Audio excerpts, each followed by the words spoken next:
doesn't come from outside? What if it's already inside you, waiting, watching, just beneath the surface? Imagine this. You're a family man, hardworking, ordinary. You kiss your wife goodbye in the morning. You ruffle your kid's hair. You walk the same road to work every day, quiet, familiar, and safe. But lately something feels off. Something feels wrong. You can't sleep. Your thoughts are darker and louder. You snap at your wife for no reason, then immediately feel ashamed. You start forgetting things, and when you look in the mirror, the reflection doesn't feel like it's yours anymore. Your friends notice. They say maybe you need church. Maybe you need prayer. So you go. You open yourself to something higher, but instead of peace, you start to unravel. You see faces in the shadows. You hear voices that sound like your own, but aren't. You feel something moving through you, speaking for you. And one night, during a prayer session, you lose time. You wake up hours later, shaking, soaked in your own sweat, and something deep inside you whispers, "You're not alone anymore." Then imagine waking up the next morning, doing something so unimaginable, it will shake you to your core, and the voice inside you still whispering. That would be a terrifying thought, but the confessions you were about to hear, they aren't stories, they're real. And tonight I'm going to tell you the true story of Michael Taylor, a man who walked into a church looking for healing and left with something else entirely.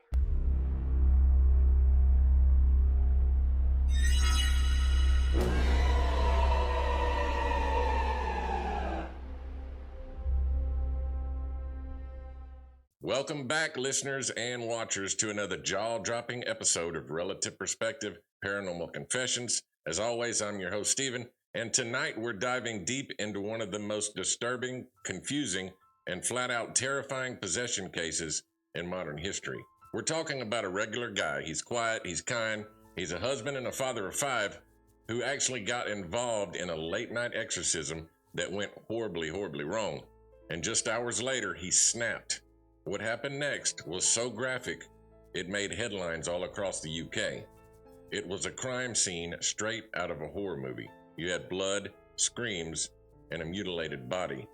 And you also had a town left in absolute shock. So here's what we're asking tonight. Was this the work of demons?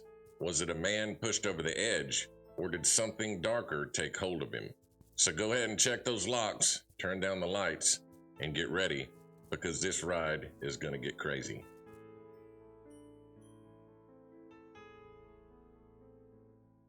But before we get too deep down in the rabbit hole, if this episode's already got you creeped out, go ahead and do me a solid, hit the like, the share, and the subscribe to the show if you haven't already. It really helps this new channel grow, and you'll be joining a community of people who love the paranormal and creepy stuff like we do. And hey, if you've ever had an experience that you can't explain, a haunting, a possession, or something that made your blood run cold, I want to hear about it. You can go ahead and email me at relativeperspective76@gmail.com right there, or you can drop it in the comments below. Who knows, your story might just be the next one that we feature on the show. All right, now that that's out of the way, let's set the scene. I want you to picture this. It's England. It's 1974. You got a little town called Ossett. It's real quiet and nothing crazy. The kind of place where people wave when they pass by and where kids play in the street until the streetlights kick on. That kind of reminds me of my day. Anyways, living in a sleepy little town is a guy named Michael Taylor. Michael's about 31. He works as a butcher. He's got strong hands and quiet voice. He's married to a lady by the name of Christine, and they've got 5 kids. Damn, that's crazy. He's 31, already has 5 kids. And he also has a family dog and a life that at first glance looks totally normal. The neighbors would tell you that Michael was a good man, a polite and gentle guy, and he was also the kind of guy that would shovel your walkway without being asked. But as we've learned on this show, normal doesn't always mean happy. You see, Michael had hurt his back, something small at first, But it got worse. The pain kept him from working full time, which meant bills started stacking up, and that stress, it settled in, started to eat away at him. He got quiet and withdrawn and stopped playing with his kids and stopped talking to his wife, Christine. And then came the weird stuff. He'd actually sit in the living room for hours, just staring. You'd call his name and he wouldn't even flinch. Sometimes, Christine said he'd whisper to himself like he was arguing with someone invisible, something no one else could hear. One time she found him in a hallway, dead still, and muttering to himself, saying, "It won't stop. It knows I can hear it." Then, he just walked right past her like she wasn't even there. Ooh, that's creepy. It gives me cold chills. He took all the mirrors down in the house and said that they were watching him and they were watching his every move through the mirrors. He'd pace all night. He wouldn't sleep. He kept crucifixes in his pocket and whispered prayers that he'd never known before. His eyes, they didn't look the same anymore. They were cold, empty, and almost haunting. Christine started to get really terrified. She didn't know what to do. She sent him to the doctors. She basically tried everything and nothing would work. Now here's where things take a crazy turn. The family wasn't super religious. They didn't go to church, but a friend of Michael's told them about a local Christian fellowship group in a nearby town called Gulver. His friend said maybe a bit of faith will help. So Christine convinced Michael to go, and the second that they stepped inside that fellowship hall, something shifted. This wasn't a quiet, pew-sitting kind of church. This was a full-on spiritual warfare. People praying in tongues, shaking, crying, laying hands on strangers. It was freaking intense. And leading it all was a young, passionate preacher named Marie Robinson. Now Marie, she didn't just talk about faith. She made it feel dangerous. She talked about demons, about how darkness targets the weak and the hurting, and to Michael, who felt both of those things, that message hit hard as hell. And when Marie looked him in the eyes and said, "You're being watched, Michael, but we can fight this," that was the beginning of the end for Michael. Now, Michael kind of started getting infatuated with Marie. He basically would hang on to every word that she'd say. He'd get too close to her.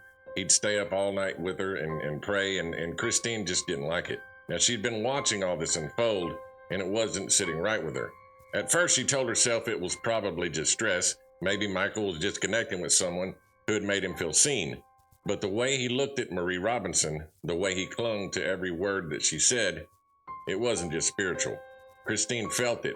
Michael would always light up when Marie walked in the room, and he'd laugh too hard at her jokes and stand too close when they prayed. He looked at Marie the way he used to look at Christine before everything started falling apart. And Christine wasn't the only one who noticed this. The people in the fellowship group were whispering, quiet side glances, and nervous laughter, but nobody said it out loud. But Christine couldn't take it anymore. One night, in front of the whole group, she snapped. During one of those fiery prayer circles, Christine stood up right in the middle of it and called Michael and Marie out in front of everybody. She screamed at the top of her lungs. You could have heard a freaking pin drop. The music stopped, the prayer stopped, and every head turned with all eyes on Michael and Marie. Both of them denied it, of course, and Marie looked embarrassed, and Michael just stood there frozen like someone had unplugged his brain. But then something in this man freaking snapped. The quiet, sad man that everyone knew had suddenly exploded. He started screaming filthy, vile things at Marie, obscenities, words that shocked everyone in the room, words that didn't sound like him at all. His whole body started shaking like he was seizing. He started growling and barking, and he flung himself at her like he wanted to attack, and people rushed in to hold him back. Some started crying, others started praying as loud as they could, and then someone whispered what everyone else was too afraid to say. He's possessed. From that moment on, the fellowship group didn't see Michael as Michael anymore. They saw something else, something way, way darker. Now, here's where things go weird to full-blown nightmare mode. The group's leader, the local minister, was terrified. What he saw that night was beyond anything that he'd ever dealt with, so he made a call. 2 ministers were brought in, a guy by the name of Father Peter Vincent, an Anglican priest, and Reverend Raymond Smith, a Methodist minister. Both of them had experience with what the church calls deliverance. But let's be real, we all know that meant exorcism. They didn't just show up with Bibles and holy water. They came ready for freaking war. And inside that little church in Osset, late at night, they set the stage. They had candles, incense, crucifixes, holy water, the whole 9 yards. The Christian Fellowship group showed up too. You had Christine and Marie and the rest of the people. They believed something evil had taken hold of Michael, and they were going to try to drive it out. Let's set the scene. They actually tied Michael to the floor, and I mean tied. They said it wasn't just for safety, it was necessary. The moment the prayers began, Michael started thrashing and spitting, speaking in strange voices, growling, convulsing. It took everything that they had to hold him down. At one point, they actually shoved a freaking crucifix into this guy's mouth to stop the cursing and the blasphemies that he was shouting. Words that were so vile that even the ministers flinched. They soaked this poor guy in freaking holy water. His clothes clung to him like a second skin. He was screaming that it burned him. His eyes rolled back in his head, and he actually clenched his jaws so hard that he cracked a molar. And still, the prayers continued. It went on for 1 hour and 2 hours and 3 hours. By hour 4, the church smelled like sweat, smoke, and fear. Christine was by his side crying, and Marie was pale and shaking. Someone in the back actually vomited from the intensity. They say Michael barked like a dog, that his voice shifted from deep and guttural to high and pitched like a child, like something else was speaking through him. By the time the sun started to rise, they believed that they'd cast out 40 freaking demons. 40. They weren't being dramatic either. They actually named them. You had blasphemy, lust, bestiality, lewdness, pride, unforgiveness, etc. I mean, I'm not going to name all 40, but that's crazy. 40 dark entities that they believed were inside this man. But here is where it gets chilling. After 8 straight hours of fighting, sweating, praying, and screaming, they stopped. Not because the job was done, because they were too tired to continue. And they told Christine something that haunted this story ever since. They said, "We believe that most of the demons are gone, but 3 still remain. You had insanity, violence, and murder." Now I want you guys to let that sink in. Those probably are the 3 most dangerous demons that you could probably cast out, but they just left them in there. And then they sent Michael home. They told him to go get some rest, and they said, "We'll finish this later." So then Michael and Christine left the church. Their kids were staying with their grandparents, so they actually returned to an empty house, thank God. A neighbor saw them come in and said that Christine looked freaking nervous, like she didn't know whether she should run or hold his hand. She even told a friend, she said, "I think something got into me too." She was actually planning to rest and maybe call a doctor in the morning, but they never got that chance.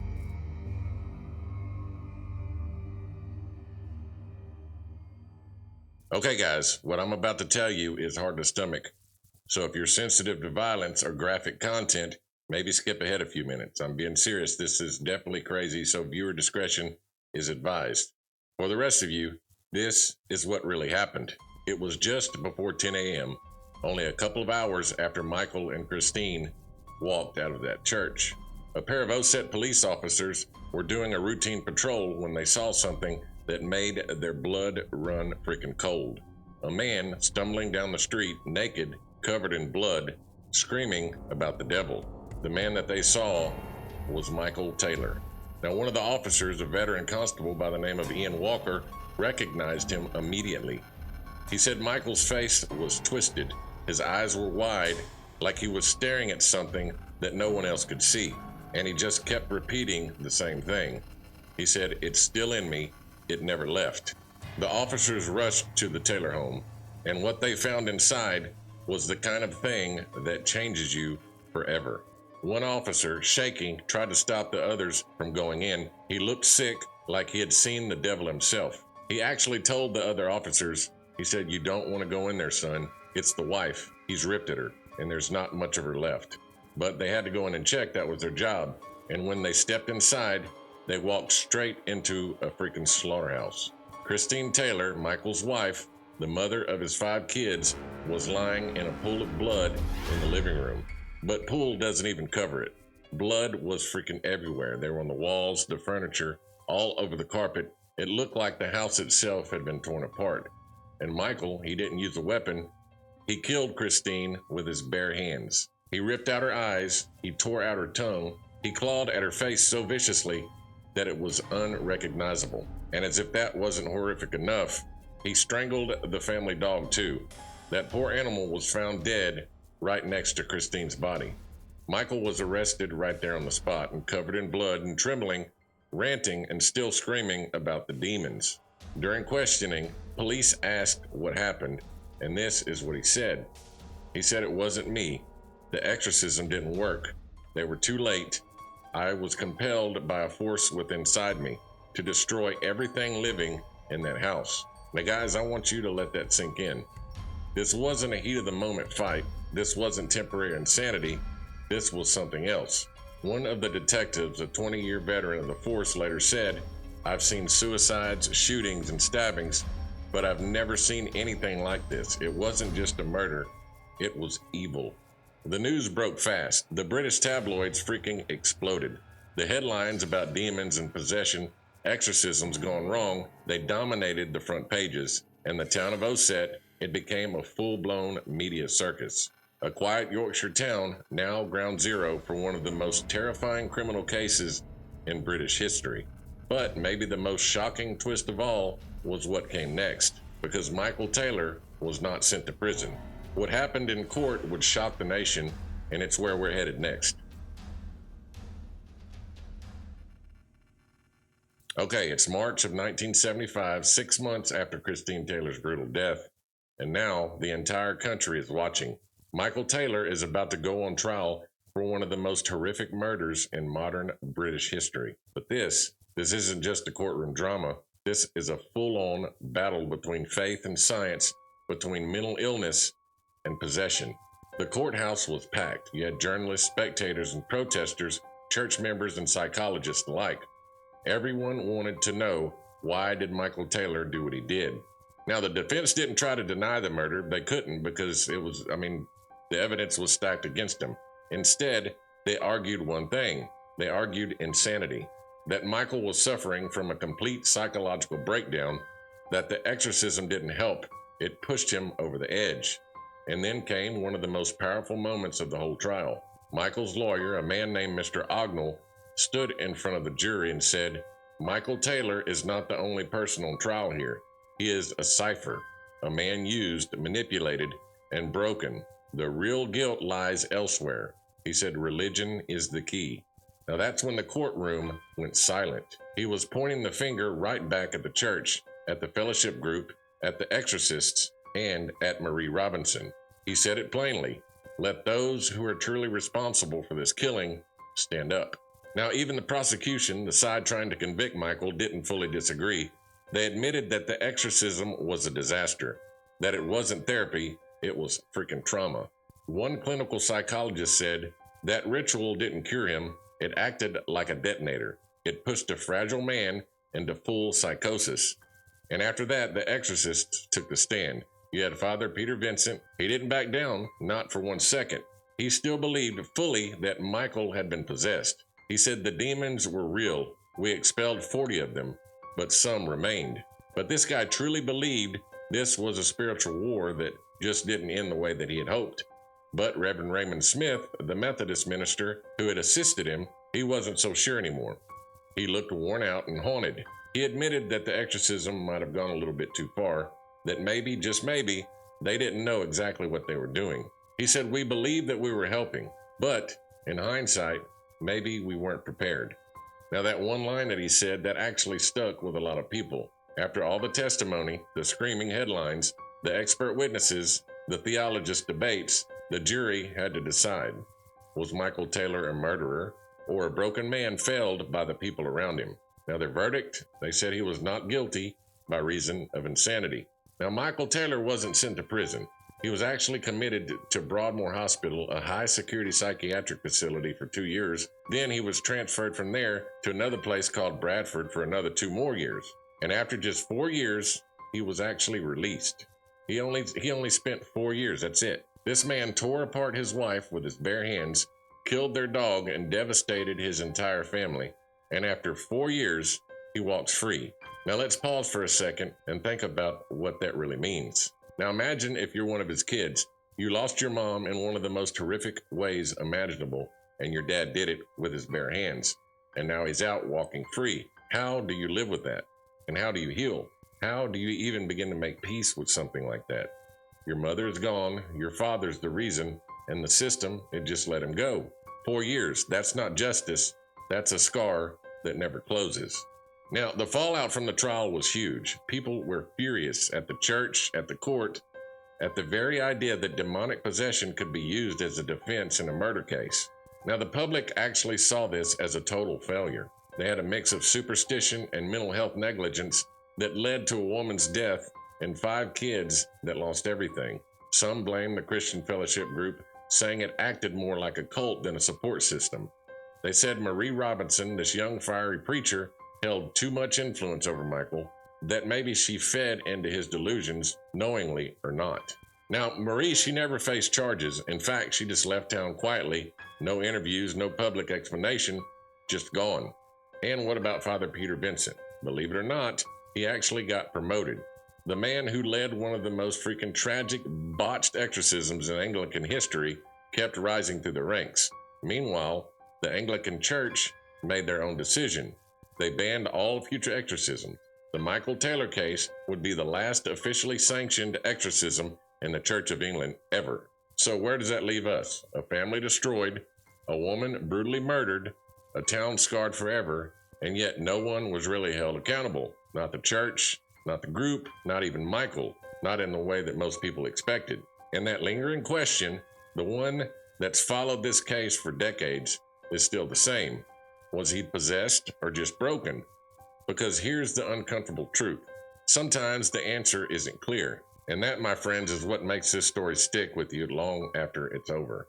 All right, so this is where it really gets deep and uncomfortable, because the Michael Taylor case is not just about murder or even possession. It's about something bigger. It's about this age-old question we still wrestle with today. Is evil something that comes from outside of us, or is it something that's already inside? Let's break this down from both sides. On one hand, you've got believers like Father Peter Vincent, people from the fellowship group, who were 100% convinced that Michael wasn't just mentally ill. No, they believed he was possessed. They saw what they believed were signs of it. His sudden personality change, his outbursts, the shaking, the screaming, and especially the things he said during the exorcism. They believed there were 40 demons inside this man. Not 5, not 10, but 40. And they named them: blasphemy, bestiality, lust, murder. They thought that they were driving out every foul spirit that you can imagine. Even after Christine died, even after the trial and the public outrage, Father Vincent stood firm. He said it was a battle of good and evil. He told people, quote, God will bring good out of this in his own way. Okay, let's look at the flip side of this. We got the skeptics. And honestly, a lot of mental health professionals saw this whole thing differently. They said Michael wasn't evil. He wasn't possessed. He was sick. A man in serious psychological distress. I want you to think about it. He had chronic back pain from that back injury. He was falling into depression. He felt like a failure as a husband and a father. Then he gets pulled into this intense, emotional, fire and brimstone church group that focuses on demons and sin 24/7. Then you add in the pressure, the accusations, the all-night exorcisms. They said it pushed him over the edge. Now, one clinical psychologist even testified at the trial and said that the exorcism was the thing that did it. Like, yeah, Michael was struggling before, but that ritual, that 8-hour spiritual beatdown, that was the final snap.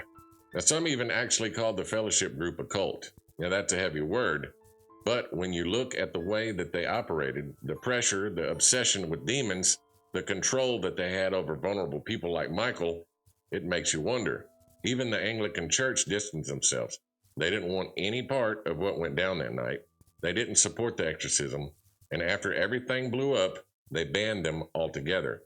And we also have to look at timing. This was 1974. The satanic panic was just kicking into gear. You had books like The Satan Seller were on bestsellers lists. TV shows and church groups were freaking people out over demons hiding in rock music, comic books, and even board games. So yeah, Michael wasn't just fighting his own demons. He was caught in the middle of a full-blown cultural storm. But here's what really messes with me. What if both sides are right? I mean, what if it's not either or? What if mental illness and spiritual darkness aren't as separate as we'd like to think? There's this idea that some paranormal researchers talk about. It's called the tulpa effect. We actually mentioned that last week. It's the belief that if enough people believe something is real, or if someone believes it deeply enough, they can kind of will it into existence, not just in their mind, but in a real, almost physical way. So think about this. Michael goes into that church broken. Everyone around him believes he's possessed.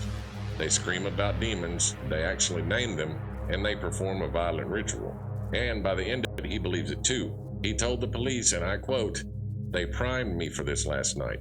They tried to bring me peace of mind, but instead, they filled me with the devil." Now that's not a guy who just had a breakdown. That's someone who thinks something moved into him. And I'm not saying it's proof, but what I am saying is that's terrifying. Because what if belief really can invite something in? What if the door between mental illness and the supernatural isn't a wall, but a thin veil that sometimes gets pulled back? Whether Michael was sick, possessed, or both, one thing is clear.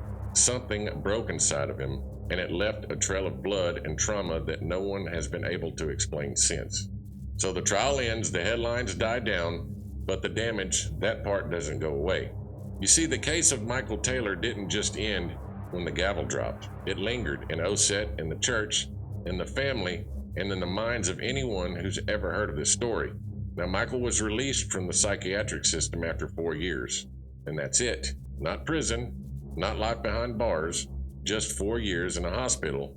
Then he was sent back out into the world, back to the same streets where people used to smile and wave at him, only now they crossed the street when they saw him coming. Now, Michael was a ghost of the man he used to be.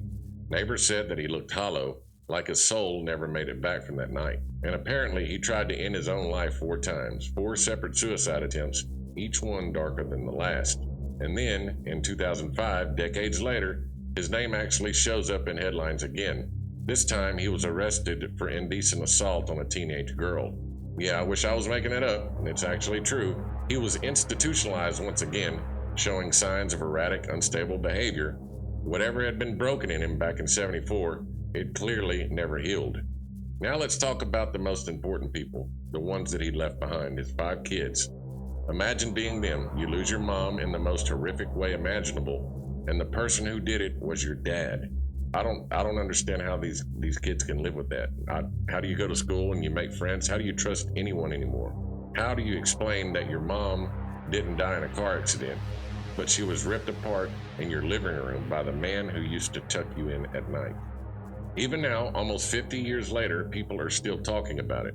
You see it on Reddit threads and YouTube videos and paranormal forums, late night podcasts kind of like this one, because it bothers us. It doesn't have a clean ending. It doesn't fit in a box. It's not just a murder, it's a warning about what happens when belief and mental illness collide and nobody's watching the fallout. One user on X, formerly Twitter, put it like this: "This case still gives me chills. How does a normal guy, no criminal record, no signs of psychosis, tear his wife apart like that with his bare hands, unless something else was in control?"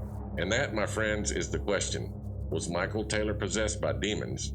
Or was he just a man who was pushed too far, physically, mentally, spiritually, until something inside him snapped in the worst way possible? Was it religious manipulation? Was it untreated mental illness? Or was it both? Or was it something darker? Something that found a crack in the fragile soul and slipped its way through? Because I'll go ahead and tell you what haunts me about this story. What if evil isn't always a choice? What if it's a condition? A force that doesn't knock on the door, it just waits for someone to leave it cracked open. Maybe Michael was standing on the edge of a cliff and someone handed him a demon wrapped in faith. This case actually changed how people saw exorcism. It changed how the church handled spiritual warfare, and it forced the nation to ask whether evil is something you can diagnose or something you have to cast out. And the legacy? It's not just in headlines or history books. It's in 5 kids who had to grow up in the shadow of something no child should ever face. It's in a town that remembers that house, even if they never say it out loud. It's in anyone who's ever asked themselves, could that happen to me? Now, if you're sitting there right now, unsure what you believe, I want you to ask yourself this. Would you be able to tell the difference between a demon and a delusion? Would you know if evil was standing behind you or if it was already inside of you? That's a terrifying thought, but that's the kind of story that stays with you long after this episode ends. So the exorcism of Michael Taylor, it wasn't just a tragedy, it was a warning. It showed us how fragile the human mind really is, how fear, when it's wrapped up in a religion, shame, and pain, can become something truly dangerous. How belief, whether in God, demons, or something else entirely, can shape reality in ways that we still don't fully understand. Michael walked into that church looking for healing and walked out believing he was filled with the devil. Whatever happened during that exorcism, whatever was cast out or maybe called in, we can't say for sure. But one thing is clear: a woman lost her life, 5 kids lost their mom, and a man who once seemed normal became the center of the story that still sends shivers down people's spines. And look, whether you think this was a case of demonic possession, a full-on psychosis break, or some chilling combination of both, and you can't deny that it forces us to ask the hard questions like, what is evil? Is it an outside force? Is it a spiritual presence that moves from person to person? Or is it something we carry with us like a sickness, just waiting for the right moment to take control? Because sometimes the scariest monsters aren't in the shadows. They're not hiding under our bed or in the woods. Sometimes the scariest monsters are inside of all of us. And that's why the story hits so hard. Because it started with a man trying to find peace, and it ended in bloodshed. It left behind a family in ruins, a town with a scar that still hasn't healed, and a haunting question that lingers long after the trial, the headlines, and the rituals. What really happened that night in Osset? And if something like that could happen to someone like Michael Taylor, could it happen to someone like you or me?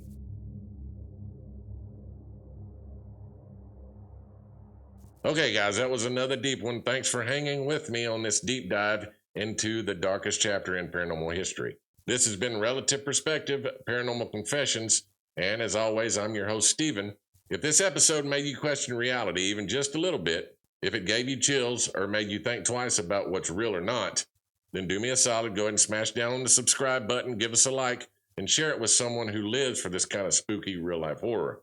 Now, do you have a story about possession, or have you ever seen something that you couldn't explain? You felt like you weren't alone in the room when you absolutely were? Send it to me. Either you can drop it down in the comments, or you can email me directly at relativeperspective76@gmail.com. We're building a real deal community of truth seekers here, not just people who love creepy stories, people who know there's something out there. And I want you to be a part of it right here, right now on the ground floor. Until next time, folks, stay curious, stay safe.